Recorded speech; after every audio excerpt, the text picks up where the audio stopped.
Salut à tous, bienvenue dans Fantasy Ballers et bienvenue également à tous ceux qui nous suivent sur les chaînes du Front Office avec qui on va faire une mock draft Dynasty Rookie. Alors, salut Jérôme, salut Alex, comment ça va ? Très bien, merci, ça fait plaisir. On avait annoncé plusieurs collaborations, donc c'est première d'une longue série. Exactement. Et puis de notre côté, on a Lucho. Hello, salut tout le monde.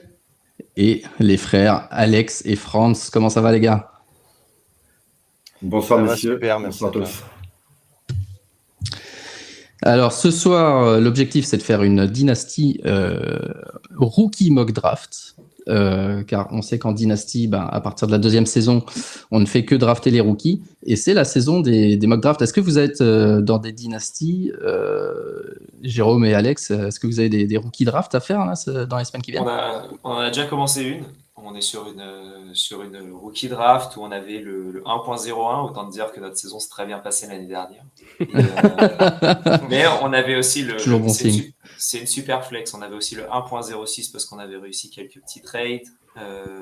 Voilà, on s'en est plutôt bien sorti. En 1.1, on a pris le joueur que je vais prendre tout à l'heure. Donc, suspense. Et voilà, et après, non, on s'en est bien sorti. Hein. C'est une super flex. En 7, on a pris Jahmyr Gibbs, donc on était assez contents. Parfait.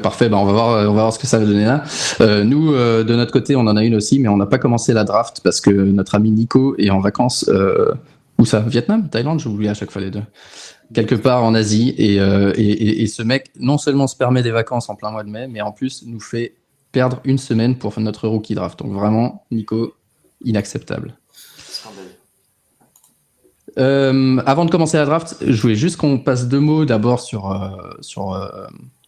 les quelques news qu'on a eu hors rookie. Donc pendant la draft, première news, DeAndre Swift a été tradé aux Eagles. Une réaction ? Qu'est-ce que vous pensez de ce trade ? Au-delà de ce que ça veut dire pour Detroit qui a drafté Jahmyr Gibbs, mais pour Swift lui-même, est-ce que vous pensez que c'est une bonne chose, mauvaise chose, neutre ?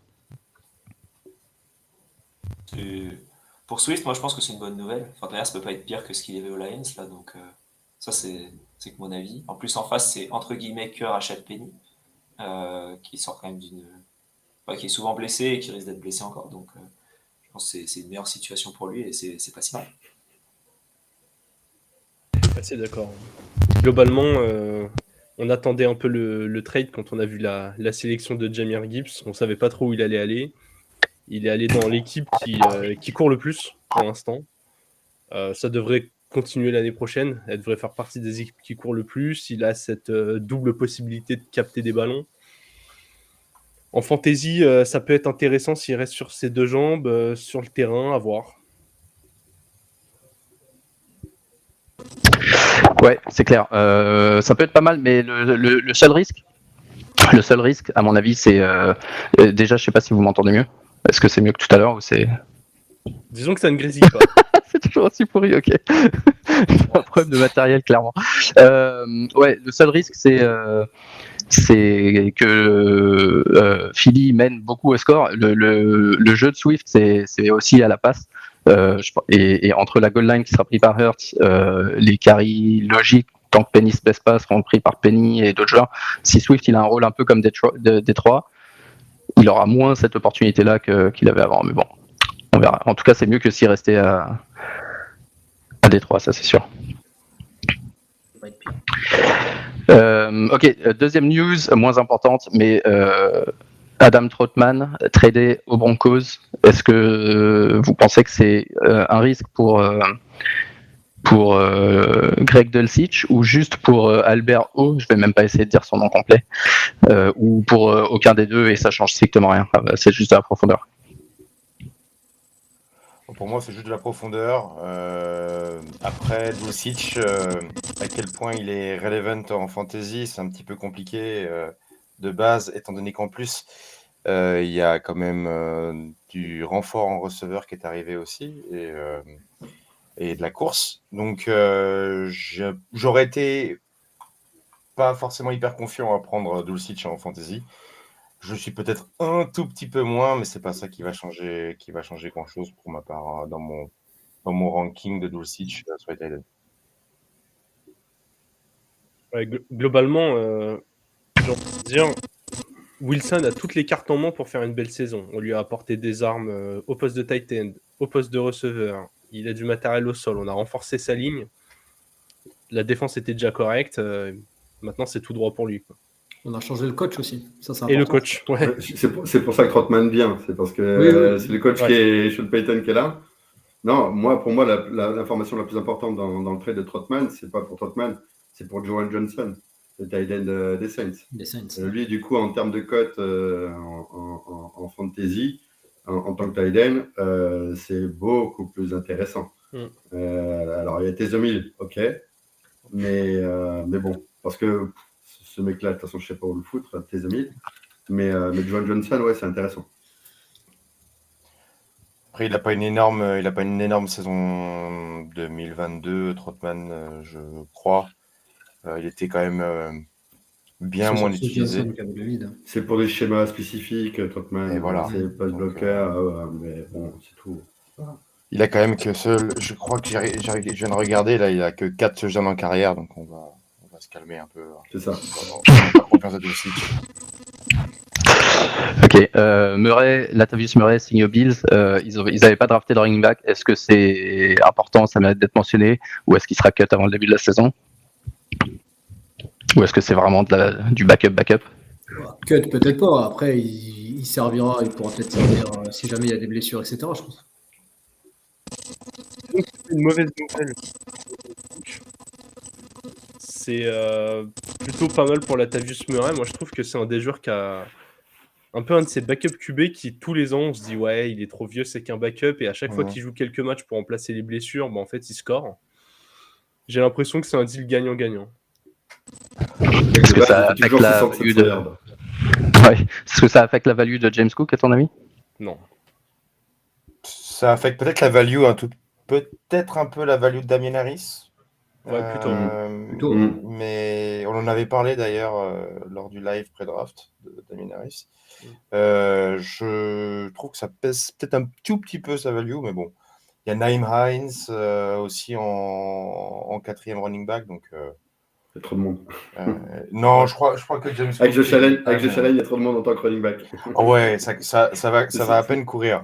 Allen a dit justement qu'il voulait courir moins cette année, voilà, pour éviter les coups, se préserver. Alors, est-ce que ça va vraiment être appliqué sur le terrain? À voir. Mais en tout cas, c'est une bonne nouvelle pour ses running backs, si c'est vrai. Et pour ses tight ends. On en reparlera. Ok, et la dernière, elle vient d'aujourd'hui. Jordan Love a prolongé. Il n'a pas eu l'option de 5e année levée. Il a eu une prolongation de contrat à la place. Le deal est intéressant parce que du coup, s'il n'est pas bon, en fait, je crois que c'est 12-13 millions minimum, et puis ça peut être avec des incentives jusqu'à 22. Si c'était la 5e année, ça serait une vingtaine de millions. Donc en gros, s'il joue très bien, il gagnera un petit peu plus. Donc c'est une incentive pour lui. Et s'il est mauvais, Green Bay gagne 7 millions, mais conserve quand même le contrôle sur cette 5e année. Qu'est-ce que tu penses, Alex, puisque c'est toi le principal concerné? Moi, j'ai envie de dire que, en fait, ça confirme que Green Bay n'assume pas le choix qu'ils ont fait en Jordan Love, n'assume pas le first round qu'ils ont mis sur Jordan Love pendant la draft, n'assume pas toute l'histoire avec Aaron Rodgers. Donc, pour finir, ils se disent, mince, qu'est-ce qu'on peut faire? On va pas lever l'option, on va faire comme ça, et puis on verra bien. Après, en soi, financièrement, c'est pas très grave. Il y a juste une histoire de 1, et quelques millions de dollars dans l'histoire, mais c'est surtout, je pense, pour la forme et par rapport au front office de Green Bay Packers, quoi. Est-ce que c'est pas un peu une assurance aussi de se dire voilà, s'il est pas bon, on peut le virer plus facilement. Et s'il est bon, à ce moment-là, on envisage de voir ce qu'on peut faire. D'accord, mais c'est pas un free agent que tu as pris pendant la saison. C'est un first round que tu as pris, que tu as drafté pendant que Aaron Rodgers était MVP. Donc, après, ça donne pas forcément, enfin, pour moi, ça donne pas forcément une image, on va dire, de sérénité quant à la gestion quand même des joueurs et du coup aussi des contrats, parce que du coup, tu sais que tu prends un first rounder avec un contrat de 4 ans rookie, alors que tu as les MVP en titulaire, et tu attends au bout de 3 ans que le MVP titulaire enfin puisse être tradé. Enfin bon, c'est pas funky pour lui, pour Jordan Love, c'est pas funky pour les fans. Si c'est funky pour Gunther et le futur retraité qui est notre président, tant mieux. Non, en revanche, s'il est excellent, est-ce qu'on crie pas au génie dans 2 ans s'il est excellent? Ah bah c'est oui. Après orienter le jugement de la décision en fonction du résultat, je suis pas fan. Moi, Non. je trouve que ce qu'ont fait les Packers, ça a été mal géré. Nous, on en a parlé plusieurs fois de notre côté, mais c'était trop tard pour bouger Rodgers. Ça allait le faire 1 ou 2 ans plus tôt. Et si tu voulais vraiment investir sur Love et lui donner sa chance, le lancer, quoi. C'était là, c'est un peu, bah mec, t'es un bouche-trou, on n'a même pas confiance en toi.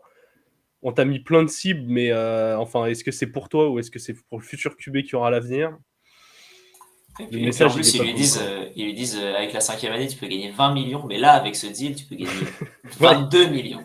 C'est même pas 27 ou un truc comme ça. Son patron vient le voir, lui dit écoute, moi, franchement, je pense que t'es pas très bon dans ton taf, donc oublie l'augmentation, je vais même couper un peu le salaire, tu vas voir, ça va bien se passer. Pour l'achat de 2 barres de fer, vous avez 2 barres de fer. Allez, là-dessus, on va passer à la mock draft. Alors, hop. Voici le board. Et Alex a le pick numéro 1. Alex a le pick numéro 1, Jay pick numéro 2, donc déjà favoritisme violent pour le front office. Mais bon, on va voir ce qu'ils font avec. Un micro qui fonctionne aussi, c'est pour ça. Exactement. On va voir ce qu'ils arrivent à faire avec et je vais lancer la draft dans 30 secondes. Est-ce que vous avez un favori hormis les... Alors déjà, je rappelle un peu les règles qu'on s'est établies. Donc il faut drafter un QB, un running back, 2 receveurs, un tight end et 2 flex, donc 7 joueurs en tout. Et on part du principe qu'on a déjà une équipe à peu près stable dans tous les postes, on n'a pas un besoin particulier, comme ça on est vraiment en train de rechercher un mix de valeurs futures et qui peut nous aider le plus rapidement possible également. On fait comme si c'était Superflex, même si ici on draft un seul QB, on fait comme si c'était Superflex et que, encore une fois, on a déjà notre équipe et que tout va bien. Je suis vraiment désolé pour le son, mais l'avantage c'est qu'aujourd'hui je vais presque pas parler parce que ça va être honneur à tous les autres. Je sais pas pourquoi le son est si pourri, c'est exactement le même setup que d'habitude. Je m'excuse et là-dessus je lance la draft. Alex, you're on the clock. Là, tu viens de nous annoncer Superflex. Alors, tu l'avais sûrement écrit quelque part, mais moi, je lis pas les informations avant le podcast. Du coup, vu qu'il faut forcément un QB, je vais partir sur un QB. Parce que vu que je suis en 1 et qu'après je pique en 2.6, j'ai peur que ça tombe vite.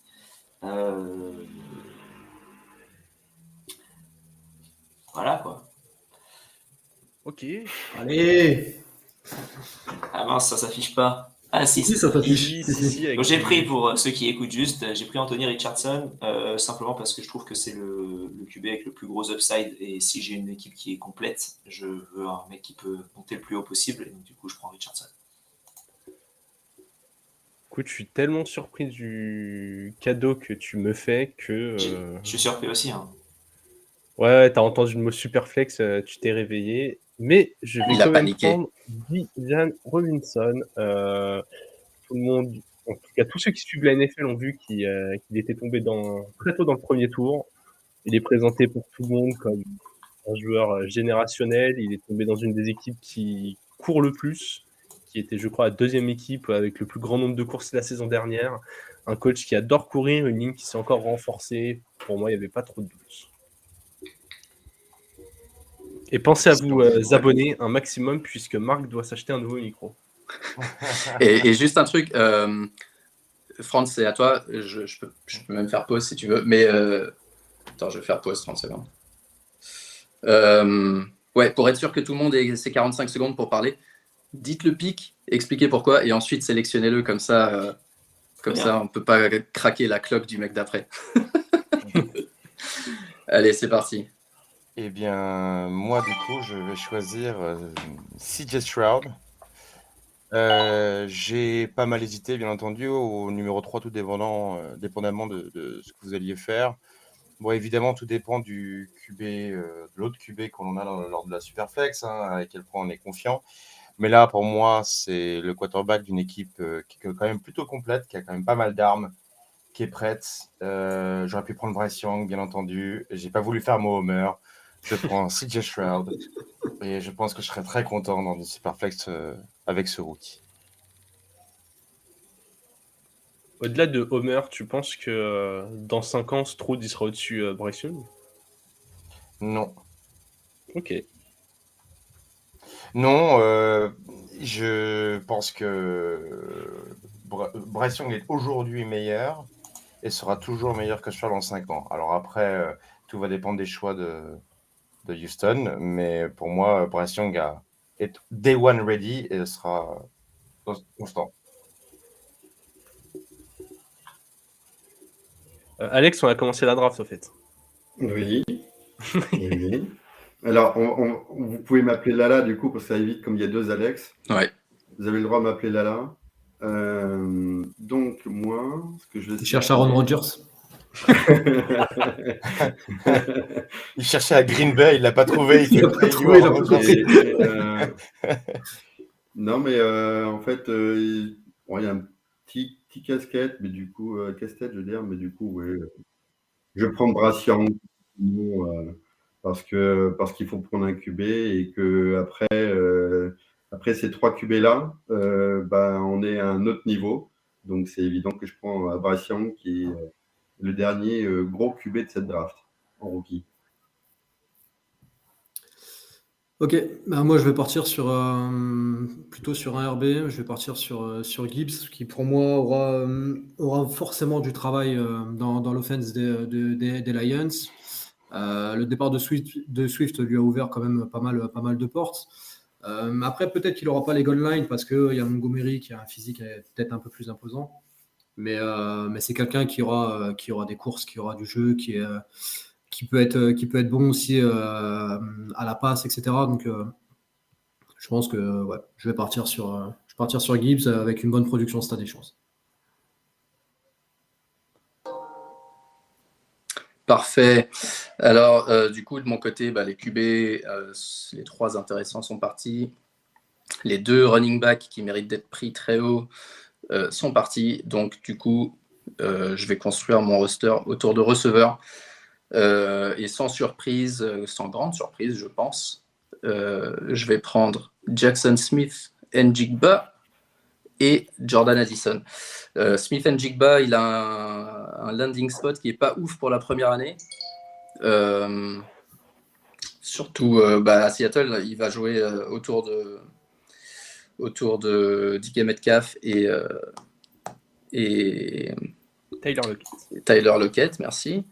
Mais Lockett a 31 ans et il y a des chances que si Smith Njigba joue vraiment bien, déjà il peut s'insérer en slot et avoir pas mal de points PPR dès cette année, mais il peut aussi exploser dès l'année prochaine. Et je pense que c'est celui qui a le plus de talent.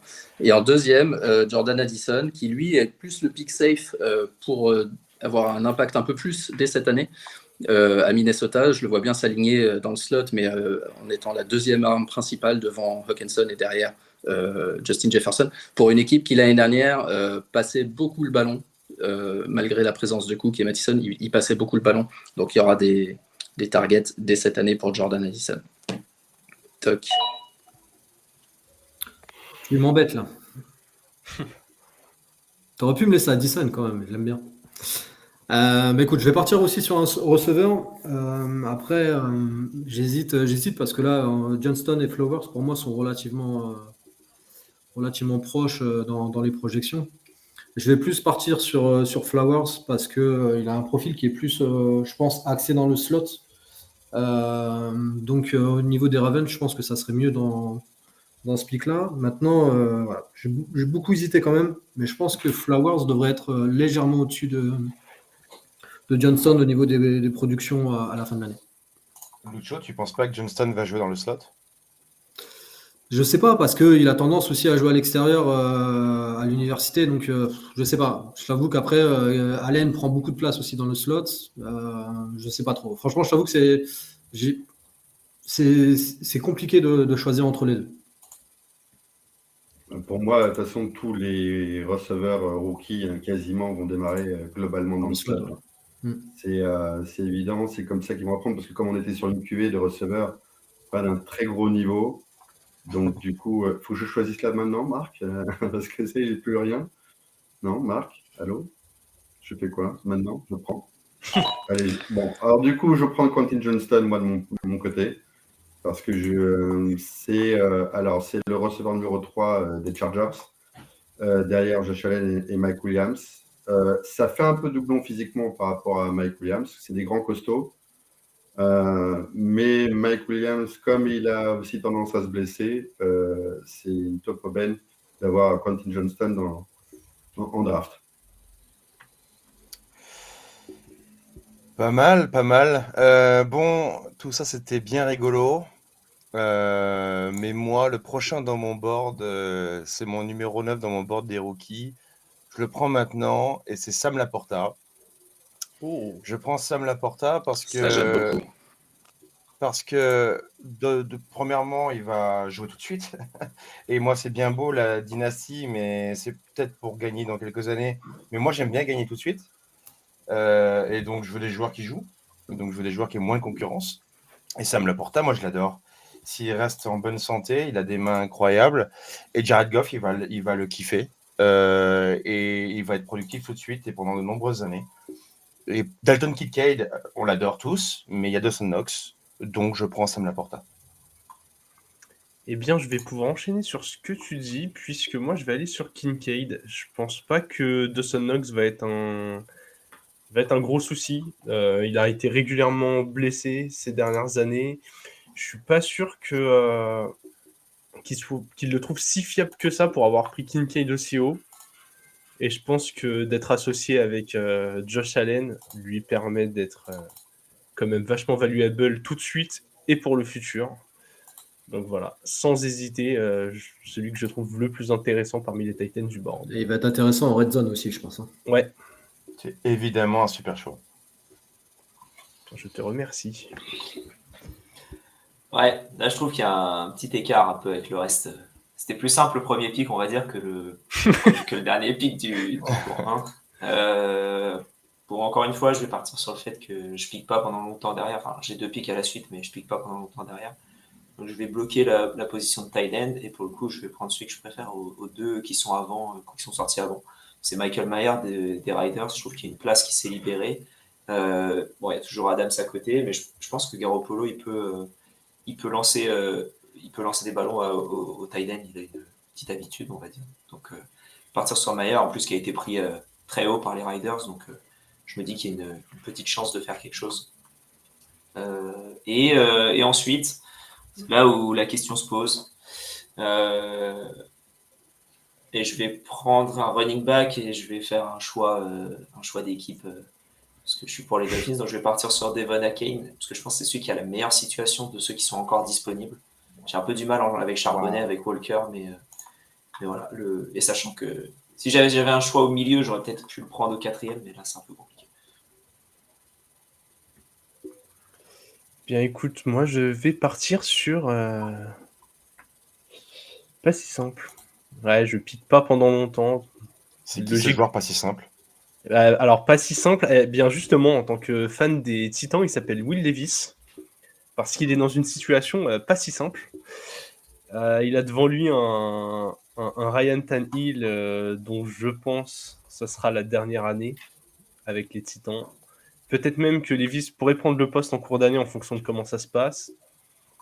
Selon est-ce qu'Henry va rester ou pas, est-ce que ça va bouger. Il a en Treylon Burks déjà son receveur d'avenir. vu qu'on part du principe on a des équipes déjà bien fixées, on va prendre le QB ici. Tu penses sincèrement qu'il va être productif?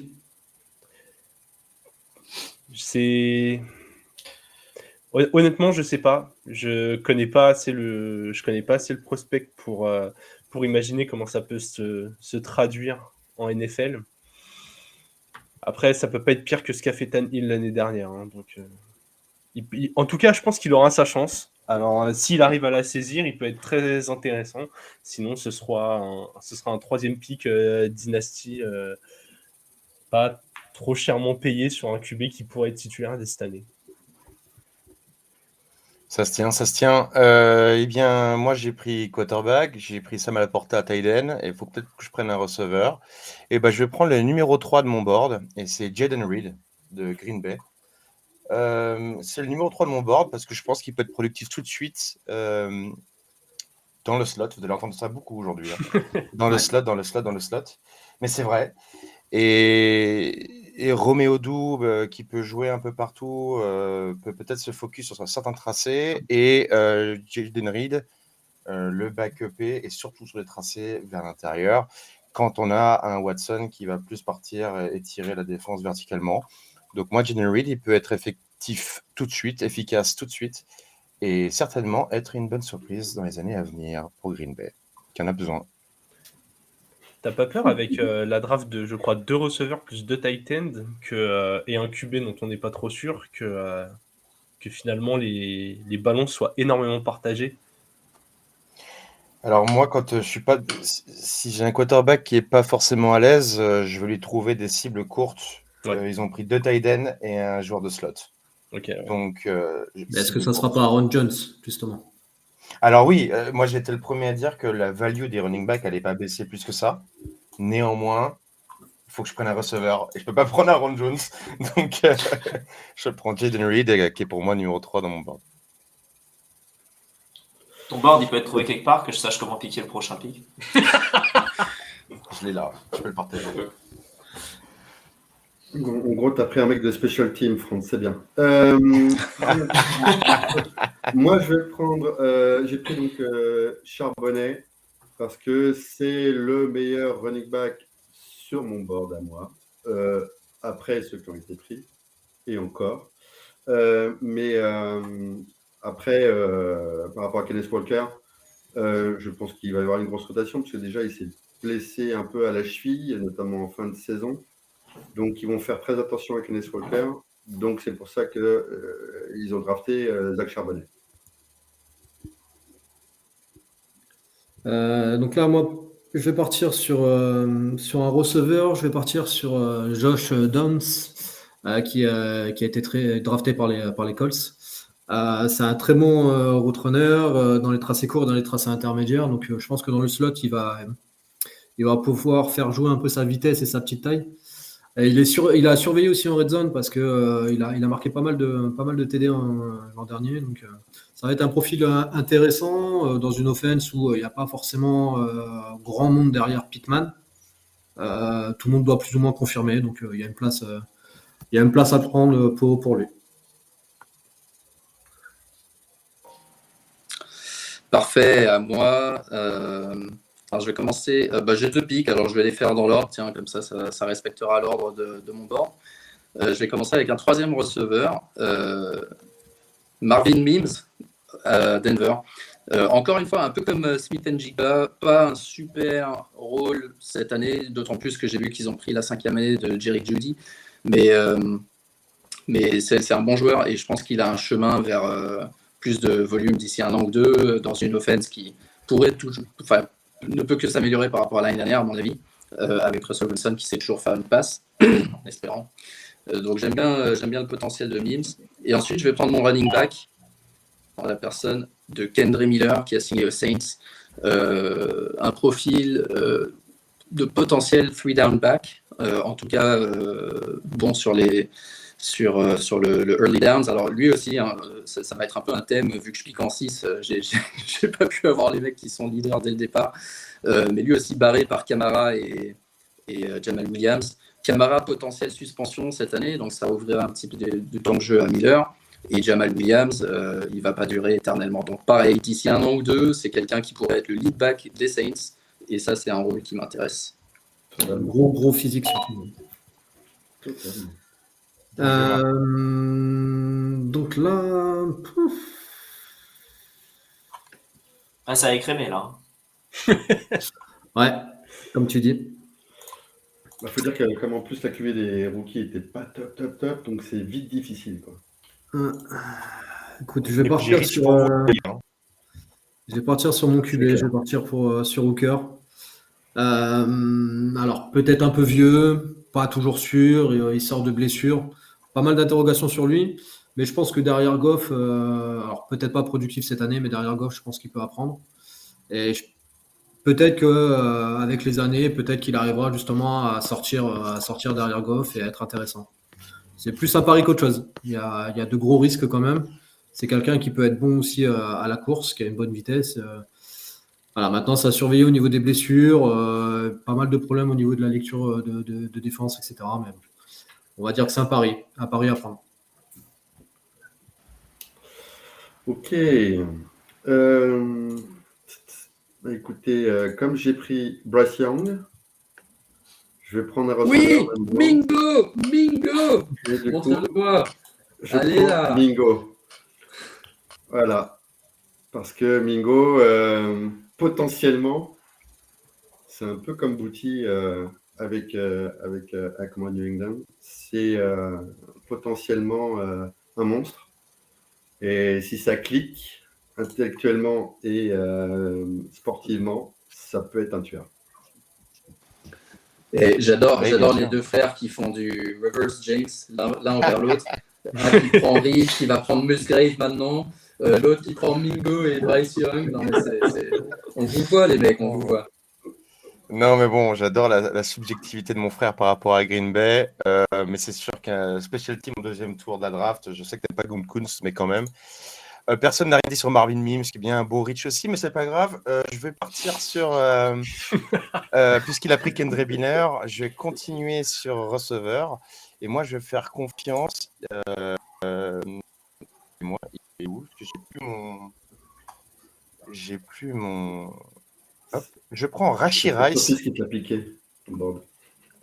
Je prends Rashee Rice parce que je fais confiance à Patrick Mahomes déjà, rien que ça. Et parce que je pense qu'il a un gros potentiel. Il a quand même été poussé par Patrick Mahomes, apparemment. Je crois qu'il a l'alchimie entre les deux. Donc, ça te dérange pas les 14 receveurs déjà dans l'effectif? Bah écoute, il y en a bien 10 à Houston, il y en a une douzaine à New England aussi. Bon, voilà. Il y a plein de receveurs, mais il n'y en a aucun qui sort du lot actuellement. Ouais, voilà, exactement. C'est intéressant. Donc, moi, je trouve qu'en dynastie, c'est le type de risque à prendre, surtout là maintenant. Et Michael Hardman est parti en plus. Ouais. Vous avez pris les 2 derniers receveurs que je connaissais sur le board à peu près. Je vais prendre le futur meilleur ami de Marc, nouveau receveur des Giants. Voilà un bon choix. Ils ont prolongé. Ouais, alors pour être totalement transparent, j'avais Mingo et Rice au-dessus de lui aussi. Du coup, ils viennent de tomber. Mais je pense que Daniel Jones peut encore progresser un petit peu. C'est pas impossible, notamment avec la confiance qu'on lui a accordée. Donc, on lui a mis une cible qui devrait être sa cible principale en profondeur. Hâte de voir ce que ça va donner. Je me suis dit, je vais bien en avoir un de Mingo, Rice et Hayat. Cool. Très bien. Ok, bon, je vais prendre un receveur du meilleur QB de la FC Est. Donc, je vais prendre Keishon Bouty. Je pense qu'il a l'occasion d'être... Ouais. J'y crois pas. C'est un risque, on va dire. Mais là, je pense à ce niveau-là, au niveau des receveurs, faut quelqu'un qui peut avoir au moins un chemin vers quelque chose, vers un peu de relevance, on va dire. Donc, c'est pour ça que je vais prendre Bouty. Et après, pour moi, les receveurs, c'est très bof. Donc, je vais faire des paris. Je vais en faire un sur le poste de running back. Je vais partir sur un qui est, je crois, running back 2, de ce que j'ai compris en tout cas, parce que je crois qu'il n'y a plus grand monde devant lui, vu que Samaje Perine est parti. Donc je vais prendre Chase Brown des Bengals, parce que je pense qu'il a une chance d'être... Ça fait 2 fois. Mince. Ouais. Bien joué. Ça fait 2 fois, là. Après Kendrick Je pense qu'il Miller, peut- Chase Brown. Ouais, je pense que lui, il peut partir, il peut être running back 2 de son équipe. Et comme Joe Mixon, il y avait des rumeurs de cut, je me dis, d'ici 1 an peut-être, est-ce qu'il est running back 1 c'est à lui Il de peut, ça voir. se trouve, être running back numéro 1. Évidemment. Il pourrait être RB1 dès maintenant. Ouais. Ouais, c'est vrai. Exactement. Ah oui, si on Potentiellement, parle juste du gros roster style. qui existe, en tout cas, c'est vrai. Voir ce que ça va donner. Je vais continuer à faire mon Homer. Hein. On va prendre Il reste des bons Stage joueurs de Spears. Tennessee. Ouais, il reste le tu running prends back. son jeu aussi ou pas? Écoute, je prends le package qui va avec le running back, malheureusement. Je pense qu'il a moyen d'être productif en année 1, à voir comment va évoluer la situation de Derrick Henry. Il pourrait très vite, si la saison des Titans se passe mal, avoir un rôle. C'est un peu comme Will Levis, c'est du moyen terme si ça se passe très mal chez les Titans. Et à long terme, de toute façon, Derrick Henry, il est plus sur le début que sur la fin. Donc, Ouais. je Plus sur la pense fin que que- sur le début, je dirais. Sur la fin, C'est- sur le début. Ouais, voilà, vous avez compris l'idée, quoi. Et c'est un meilleur prospect que Haskins. Donc, non, ça se voit. Je disais ça pour rien. Ça se tient. Bon, moi je crois pas trop à mon prochain pick parce que vous avez pris tout. Et... toute ma stratégie foutue. Là. Mais bon. Coup sur coup, Kendrick Miller, Chase Brown. Je vais prendre Roshan Johnson parce que bon, peut-être que ça va de Chicago parce que Montgomery est parti, parce que peut-être alors j'y crois trop parce que je pense quand même que Simon également parce qu'ils font confiance à merci Khalil Herbert. À Khalil Herbert, donc du coup, mais bon, on sait jamais, une petite blessure de Khalil Herbert. À ce moment-là, tu es obligé de faire ce genre de choses. Foreman aussi. Hein. Donc, j'allais dire, donc la production Oui. de Dr. Foreman, tu crois pas, quoi? Donta Foreman, pour le connaître un petit peu, c'est certains types de tracés, certains types de. C'est pas un 3 down back, et je pense qu'en 9 PPR comme ça, Johnson peut faire sa place. L'année dernière, il a fait une bonne saison, Fantasy, Il globalement. fait une excellente fin de saison, dans une équipe de merde. Oui, bah. Mais maintenant qu'il y a Justin Fields qui court aussi, tu te dis, forcément, ça va ventiler la chose, quoi. Ouais, j'arrive. Eh bien, moi, je vais faire mon Homer, du coup, tout de suite, puisqu'il faut prendre un tight end. Musgrave.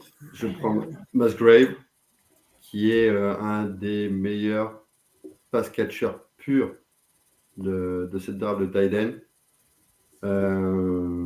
qui est techniquement celui qui pourra rapporter en tout cas le plus de points aux Packers, parallèlement à Kuz. Donc, du coup, le Musgrave des Packers. Merci. Écoute, moi je vais prendre Schoonmaker. Schoonmaker, je ne sais pas comment on prononce. J'aime beaucoup. Alors c'est un bon bloqueur, mais il peut être aussi impliqué dans la passe s'il arrive à améliorer ses tracés, ses séparations. Après, il est plutôt rapide pour un tight end. Je pense qu'avec le départ de Schultz, il y a une place qui se libère. Certes, il y a Ferguson. Mais je pense qu'il peut apporter quelque chose à l'offense de Dallas quand même. Moi, j'adore. Je pense que rien que le fait qu'il bloque bien, ça va lui donner beaucoup de snaps. Ouais, parce qu'après, il est bon en sortie de... Je sais plus comment on appelle ça, tu sais, pas en sortie d'écran, mais il fait genre de bloquer pour ensuite repartir. Screen pass. Excuse-moi, j'ai pas entendu. En screen pass, tu veux dire? Ouais, je sais plus comment. Non, je crois pas que ce soit screen pass. Enfin, j'ai plus le terme exact, mais ouais, à mon avis, il sera bon dans les petits tracés, les choses comme ça. Je pense qu'il peut être intéressant. Faut expliquer à Jay qu'il n'y a pas de points par snap contre en fantasy. Mais... Ouais, je sais. Mais... Ok, à moi, Dommage. à moi pour mes 2 picks. Donc le premier, je viens de le faire. Je vais prendre Tank Bixby qui a été drafté par Jacksonville. Je pense que c'est un prospect qui serait classé beaucoup plus haut s'il n'avait pas été drafté par Jacksonville, où il sera dans un committee avec Travis Etienne. Ça pénalise Travis Etienne et Bixby tous les deux. Mais Bixby, ouais, un gros gabarit qui est bon à la réception également, pas aussi explosif qu'Etienne, mais quelqu'un qui, s'il avait son propre backfield, serait beaucoup plus haut que ça. Et surtout, j'espère, assez durable. Et pour mon deuxième choix, je vais continuer dans ma stratégie. Ah non, mince, attends, j'arrête. Ah, je triche. Voilà, Je triche. Il y a triche. Je triche. J'avais pas regardé où on en était. Tu n'as plus le droit de le prendre, du coup. Hein? Tu n'as plus le droit de le prendre. Non, mais à chaque fois, il fait ça. Dans toutes les drafts, il y a un truc. Dans toutes les ligues. Non, mais Il vient de se rendre compte qu'il avait j'ai besoin un d'un micro QB qui d'un marche Titan. pas, je dois produire une émission, je dois écouter vos bêtises sans intervenir. Et je viens de voir qu'il reste 2 pics et je dois prendre un Titan et un QB. Donc en Titan, je vais prendre le deuxième Titan que Green Bay a drafté, Kraft, en espérant qu'il gagne un rôle. Hein. Encore une fois, c'est un peu ambigu, c'est un nouveau QB, c'est beaucoup de nouveaux receveurs. Kraft, c'est un bon joueur et il reste plus grand monde. Et j'ai plus confiance en Kraft qu'en Washington, qui a déjà des problèmes physiques et qui arrive dans une équipe où il y a déjà Freiermuth, etc. Même si c'est un joueur plus rigolo, je vais prendre Kraft en tight end.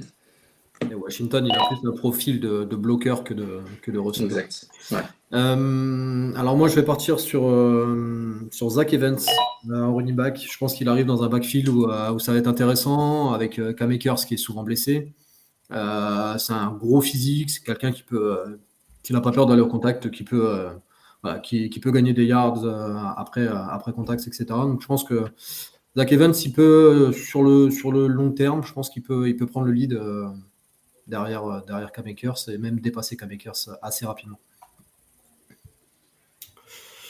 Eh bien... Juste un... Excuse, c'est toujours Alex qui prend cher, mais dans la depth chart des Rams, il y a... Comment il s'appelle? Kyren Williams. Kyren Williams, lui, parce qu'il était talentueux lui aussi. Oui. Oui. Qu'est-ce qu'il on ne l'a pas entendu l'an dernier. Bah, il s'était blessé, je crois. Ouais. Ouais, ça va être intéressant. En tout cas, c'est vrai que c'est encore un backfield un peu ambigu. C'est toujours bon à prendre ça. Et prospect super intéressant, Kyren Williams. Maintenant, on va voir ce que ça donne. Et donc, moi, je disais, je vais chercher. Il est où? Je ne le trouve plus. Voilà, il est là. Tank Dell. Nathaniel Dell dit Tank Dell. Ne me demandez pas pourquoi il s'appelle Tank. C'est une idée de puissance. Là, avec un nouveau quarterback, même s'il y a Nico Collins et Robert Woods, qui est venu notamment en renfort, Robert Woods, pour l'expérience, pour encadrer les receveurs.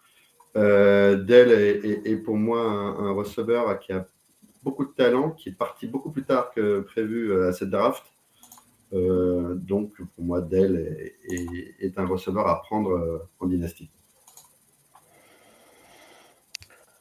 Bon, évidemment, il faut deviner, hein, donc c'est un peu compliqué, mais tu parlais, Marc, de backfield ambigu. Peut-être qu'on va en avoir un aux Cowboys. Et je viens de faire add to queue, et pas, voilà. Donc, Juice Vaughn, fils de, puisque son papa est dans le coaching staff. Et donc, du coup, peut-être...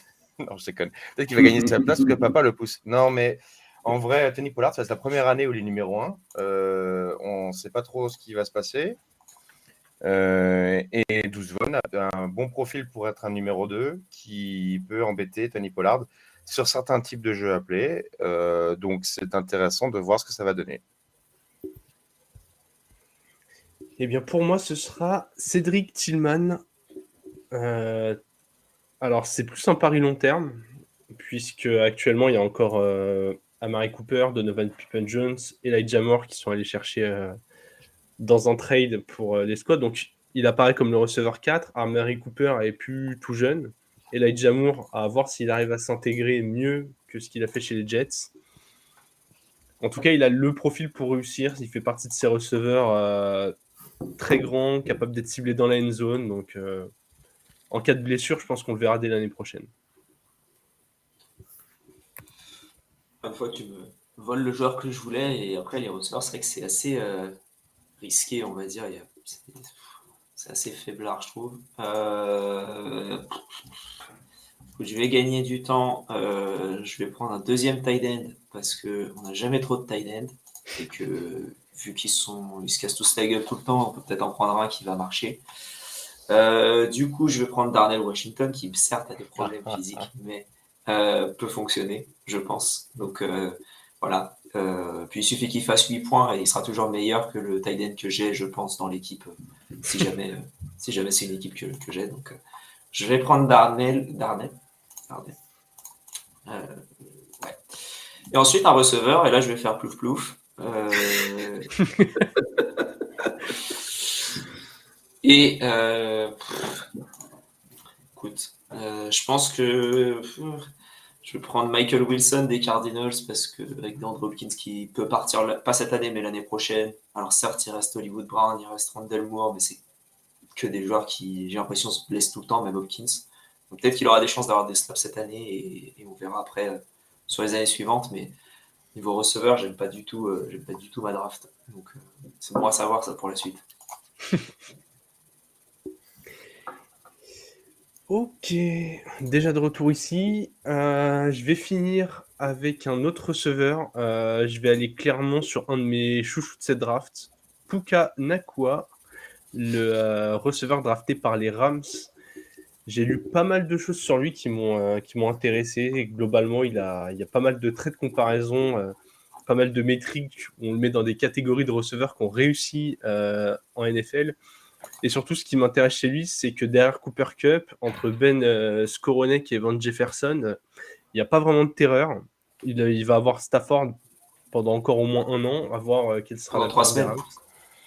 Ou pas. Peut-être pendant 3 semaines. Et Stetson Bennett season. si ça se passe bien, pendant un an, donc je pense qu'il peut avoir une bonne value immédiate et je ne serais pas étonné qu'il réussisse en NFL. Si quelqu'un veut prendre Stetson Bennett pour voir comment marche, je voulais juste dire- Pour le spoil, les gars. Marc, C'est il une va faire émission, comment on est là pour se marrer, bon. Ouais, je voulais juste dire pour Michael Wilson, c'est aussi le chouchou de Ryan de Trickplay, qui me disait il est hyper sous-coté. très bien. Je suis d'accord, parce qu'Arizona, si Hopkins s'en va, il va y avoir de la place quand même un petit peu. Et je reviens à mon pic. Évidemment, j'ai aucune idée de ce que va donner Stafford. Et qu'est-ce qu'il y a d'autre aux Rams? Eh ben, pas grand-chose. Donc, du coup, moi, comme on est en super flex... Mais ben, t'as je pas suis le droit, content t'as de pas le droit. prendre- Non, t'as pas le droit. Ah, t'as pas le droit. mais... Ah, c'est J'ai dommage. pas le droit. Mais pour Ah, ça quel qu'il a dommage. attendu J'ai le pas le dernier droit. tour une fois que tout le monde avait Marc, joué. tu aurais fait comment? Bah, j'aurais Ouais. pris quelqu'un d'autre, mais logiquement, le Saquon. but c'était de prendre juste un QB. Donc, comme c'était mon QB 6, Allez, c'est pas grave. Matt Breda, ça va bien 2 minutes. Saquon Barkley va se blesser. Alors, Eric Gray. Est-ce qu'il a une capacité de jouer 3 downs, Eric Gray, selon toi? Non. Ok. Mais bon, il peut apprendre en NFL, mais Claire, évidemment. Non. Non, mais je demandais pas une réponse longue. Allez. Ok.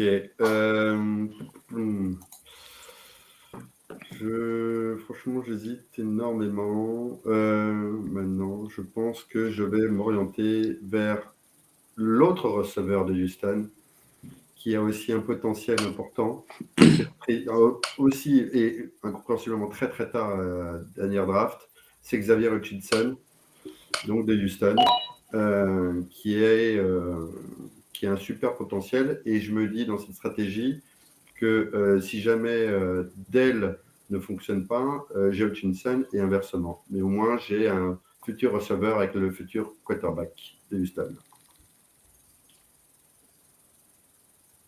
Et comme ça, si jamais tes receveurs sont nuls, tu peux toujours t'en prendre à France qui a Stroud. Voilà, c'est moi qui ai quarterback de Houston. Totalement QB, chouchou. Donc là, pour le prochain choix, franchement, j'y vais au hasard. Non, je vais prendre le tight end qui a été recruté par San Francisco, qui a plus un profil de bloqueur, mais après, derrière Kittle, c'est un peu le vide intersidéral. Donc, je me dis qu'il a une place à prendre en tight end 2. Donc, voilà. Ok. Ok. Et bah donc, sans surprise, je vais prendre Stenson Bennett. Vous en avez déjà parlé rapidement. Effectivement, il y a une place à prendre si jamais Stafford se blesse. On a vu ce que ça donnait sans backup cohérent l'année dernière pour les Rams. Apparemment, j'ai lu Peter King a dit que c'était le secret passion player de Les Snead, le GM des Rams. Double champion NCAA, underdog story. Le mec montre qu'il a du leadership, qu'il lâche rien. Et ce genre d'histoire, parfois, ça peut faire des surprises en NFL. Donc, t'aurais pris qui si Stetson Bennett avait été pris par Mike? S'il me fallait un QB, si j'étais obligé de prendre un QB? Ouais, t'es obligé de prendre un QB et il y en a 6 qui sont déjà sortis du coup. Ouais, si j'étais obligé de prendre un QB, le mec d'après, ça aurait été Thompson Robinson qui a signé à Cleveland, mais lui, pour le coup, il ne jouera pas pendant au moins 3 ans, à mon avis. Mais je pense qu'il a le talent pour se développer et jouer dans une équipe en deuxième contrat potentiellement. Mais bon, ça serait franchement juste des mecs qui squattent le banc et qui servent à rien, honnêtement. Après, pour Jaren Hall. Pour l'apport immédiat, pareil. Là, je sais pas, pour l'apport immédiat, j'aurais pris Clayton Tune d'Arizona parce qu'avec Kyler qui est blessé et McCoy qui est. C'est Colt McCoy qui est toujours là, qui a 50 ans. Au bout d'un moment, je pense que si le mec sait lancer un ballon, il joue quoi. Ouais, mais il joue, mais il sert à rien. Sincèrement, j'aurais pris Thompson parce que parmi tous les mecs qui restent, je pense que c'est celui qui a peut-être une meilleure chance d'être relevant. Pas forcément plus de talent, mais en fantasy, il pourra faire plus de points. Mais aucun des mecs qui restent, j'aurais confiance et je leur donnerai une place sur le banc. Alors que Bennett. J'ai une question, Alex, pour le coup, parce que Jordan Love se blesse. Il y a Sean Clifford que vous avez pris. Est-ce que du coup, tu penses que Green Bay va s'orienter vers prendre un quarterback rapidement agent libre pour faire le remplacement, ou ils vont vraiment faire confiance à Sean Clifford? J'imagine que tu n'en sais rien parce que c'est impossible de savoir à ce moment-là, mais connaissant le front office, c'est un peu bizarre. Pas la chaîne YouTube, qui est fantastique. Le front office des Packers, bien sûr. Faut savoir déjà que oui, on a Etling qui avait été recruté en tant que QB. Dans les depth charts, ils mettent Sean Clifford en tant que quarterback numéro 2, tout de suite devant Etling. Bon, je veux dire, c'est un rookie. Derrière un quarterback qui a joué que 3 matchs en NFL, c'est vrai que c'est chaud. Je ne sais pas du tout ce qu'il veut faire. Si vous voulez un QB d'expérience, on vend un Tan Hill. Oui, mais voilà. C'est possible. Mais c'est vrai que déjà, on n'arrive pas à comprendre forcément la stratégie de notre fils. Alors là, avoir 2 QB comme ça, c'est sûr que si jamais il se passe quoi que ce soit, c'est pour ça que j'étais un peu surpris par le choix aussi de la ligne offensive, en espérant qu'on ait bien tout le monde. Mais oui, c'est une grosse question. Je ne sais pas du tout. Je ne saurais pas quoi te répondre. Malheureusement. En fin de draft comme ça peut être intéressant de faire un pari de ce type, quoi, par exemple. Puis au pire, c'était même pas le meilleur QB à prendre en remplacement comme ça, QB2 à prendre par rapport à Jake Henner ou je veux dire, c'est bon. Ah, Jake Henner était encore disponible quand vous avez pris Sean Clifford. Oui. Non, je parle. On aurait pu monter, genre on aurait pu, toi, je sais pas. Ah oui, pardon. Mais voilà, je veux dire par là, c'est pas évident quand même. Je sens qu'il a adoré cette draft. Il a pris un vrai plaisir à la regarder. Oui, parfaitement. C'était passionnant. Parfait les gars, merci pour cette mock draft. J'espère que ça vous a aidé à avoir un peu les profils et voir un peu qui on pouvait construire. Bon, c'est pas tout à fait réaliste parce que là on est 6, la plupart des ligues c'est 12 et il y aura 3-4 rounds, mais je pense qu'on a été pas trop mauvais. On a pas fait, j'ai pas vu de kicker au 3e round, l'autre show. Donc il n'y en avait pas sur le board. J'aurais bien pris, mais... Globalement, c'était pas trop mal. Donc voilà, maintenant on va voir un peu comment tout ça évolue dans les premières semaines de OTAs et les premières rumeurs qui sortent. Je commence déjà à voir des trucs genre bon rapport entre CJ Stroud et Tank Dell. Je vois des trucs genre Jonathan Mingo, les gars sont trop fans, machin. Toutes les rumeurs vont commencer à sortir, les beat writers vont être positifs à mort pour essayer de vendre des season tickets et que les fans soient chauds. Donc c'est une des parties les plus marrantes d'essayer de trier le bullshit de la réalité. On commence déjà à avoir des vidéos au ralenti. Je vois Aaron Rodgers qui fait une passe à Garrett Wilson, les mecs qui se voient déjà au Super Bowl. Qui est pas bonne d'ailleurs, la passe. Ouais. Elle est au super ralenti. Donc là, c'est vraiment la partie marrante. Là où tu t'es pas ralenti en fait. Et dernière question, les gars. Moi, j'en avais une aussi. En rapid fire. Vas-y. Rapid fire. Comment ça va? L'année qui arrive, en termes de points, en nombre de points fantasy, Anthony Richardson, over ou under Justin Fields? Là, 2023? Là, qui arrive. Moi, je dis under. Under, j'hésite même pas. Ouais, under aussi. Ouais. Okay. Je pense que je rapporte un match. Tout le monde se dispute un peu là-dessus. Ah ouais, non, pour le coup, moi je dis Fields, il a un peu plus d'expérience. Il a été ultra fort l'année dernière. Il a DJ Moore et d'autres armes qui sont venues l'aider. Et à mon avis, Fields, il y a moyen qu'il soit en fantasy, surtout dans les scoring à 4 touchdowns par passe. Et 6 à la course, il pourrait être dans le top 5 cette année. Il pourrait faire une Jalen Hurts l'année dernière. J'ai compliqué un peu plus la chose, Alain. Anthony Richardson au-dessus ou en dessous de Deshaun Watson? En dessous. En dessous aussi. Bah, je dis probablement en dessous aussi. Je pense que Watson, c'est presque un sleeper. Ouais, moi, je pense probablement en dessous, sauf si Indianapolis le fait start week 1. Parce que c'est ça la vraie question. Est-ce que Richardson va start week 1? S'il start week 1 qu'il ne se blesse pas, ça peut se jouer. Parce que sincèrement, si tu pars du principe que il fait 50 yards à la course par match, un demi-touchdown, on va dire un touchdown tous les 2 matchs, ça fait 8 points fantasy de base. Watson, il va courir autant qu'il fait à Houston. Mais après, il reste pas Alexandre, les débats qui ont été parlés, c'est simplement parce que les mecs n'arrivent pas à accepter que Gardner Minshew soit un QB titulaire en NFL. Donc du coup, on crée ce genre de débat. Et moi, je pense que pour Richardson, autant je suis un supporter de Richardson en dynastie, autant j'espère que Minshew va jouer au moins 13-14 matchs cette année. Ouais. Parce que tous les mecs... On entendait de partout, que Richardson, fallait qu'il attende au moins un an. Tous les mecs qui ont réussi, Mahomes, Lamar Jackson, tous les mecs qui n'ont pas cramé en route, Josh Allen, ils ont tous attendu un an avant de jouer. Et les mecs de la génération 2021, comme ils avaient tous été draftés super tôt, Trevor Lawrence, on a failli l'enterrer alors que ça faisait 1 an et demi qu'il jouait. Et là, tout d'un coup, on s'est dit, si, finalement, il commençait, il est starting to get it. Justin Fields, c'était le mec ultra nul, QB25 en dynastie. Tout d'un coup, il fait 4 bons matchs. On se dit, mais merde, en fait, il était fort depuis le début. Zach Wilson, il s'est brûlé et il ne reviendra sûrement pas. Lance, on ne sait pas, il s'est blessé, on ne l'a jamais vu.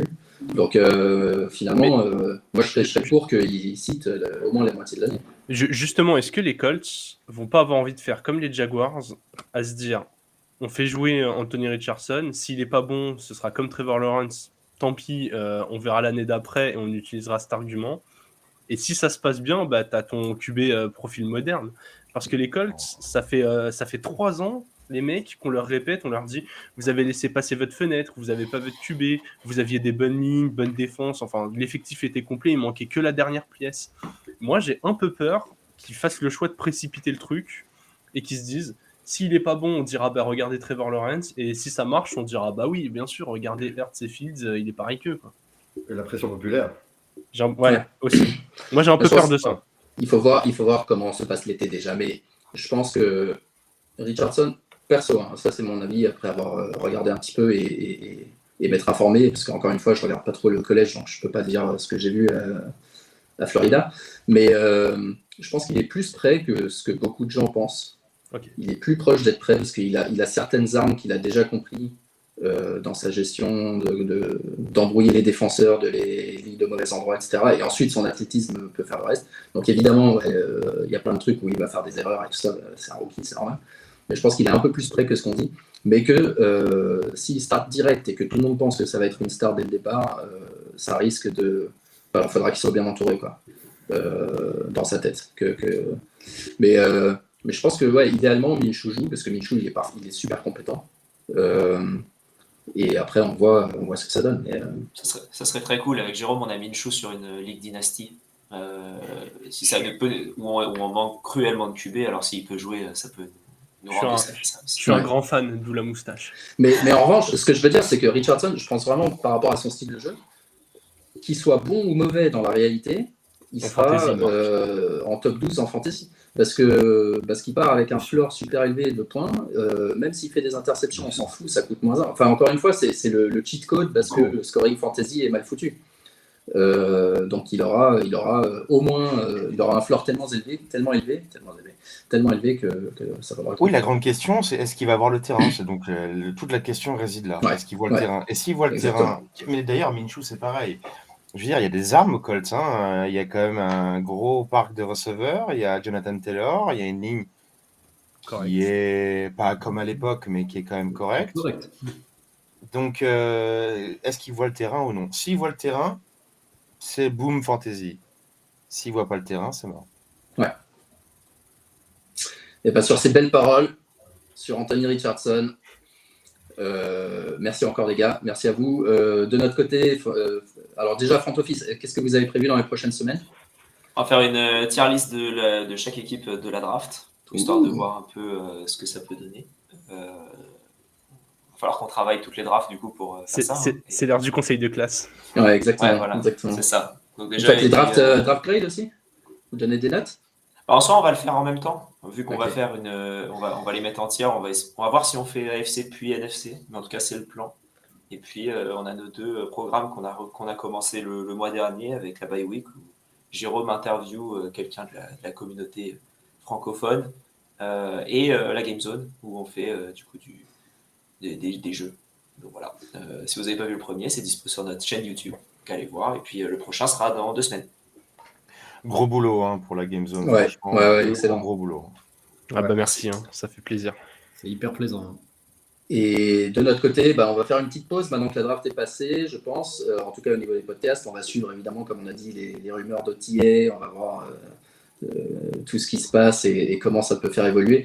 On se retrouvera peut-être fin mai ou début juin avec Val du Trick Play pour justement parler un peu de la fin des OTA, voir ce qui s'est passé, comment s'adaptent les rookies dans leurs nouvelles équipes et qui sont les forces en présence à regarder, et puis parler un petit peu de son boulot de scout aussi qui évolue vachement bien.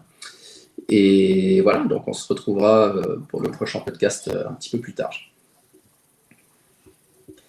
Sur ce, je vous souhaite une super soirée les gars, et si vous avez des questions Dynasty Fantasy, n'hésitez pas, et on se voit bientôt. Ciao, ciao. Ciao, bonne soirée. Merci, salut tout le monde. Bye bye, bonne soirée.